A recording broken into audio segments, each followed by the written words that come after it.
Yol hərəkətinin təkmilləşdirilməsi, nəqliyyat şəraitinin yaxşılaşdırılması, hərəkət iştirakçılarının təhlükəsizliyinin təmin edilməsi məqsədi ilə paytaxtın Binəqədi rayonu ərazisində təhlillər aparılıb.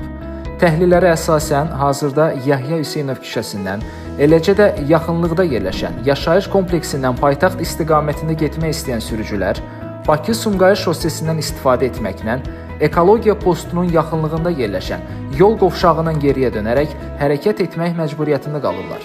Bu da 3 kilometrdən çox izafi nəqliyyat yürüşünə, səyahət müddətinin artmasına və yol qovşağının əlavə yüklənməsinə gətirib çıxarır. Bununla yanaşı, kəsişmədə piyada və yol hərəkətinin təhlükəsizliyi arzu olunan səviyyədə deyil. Ərazidə yaşayan sakinlərin çoxsaylı istəkləri nəzərə alınaraq, Biləcəri qəsəbəsinin Rəşid İsmailov və Yahya Hüseynov küçələrinin kəsişməsində yol hərəkəti yenidən təşkil edilir. Həyata keçirilən layihə çərçivəsində sözü gedən yol kəsişməsində hərəkət işıqforla nizamlanacaq.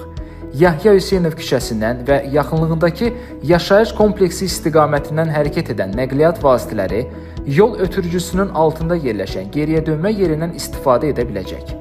Layihəyə əsasən ərazidə təhlükəsizlik adacıqları tikilərək hərəkət kanallaşdırılacaq, kəsişmənin hüdudları boyunca piyadaların rahat və təhlükəsiz hərəkəti üçün nizamlanan piyada keçidləri təşkil olunacaq.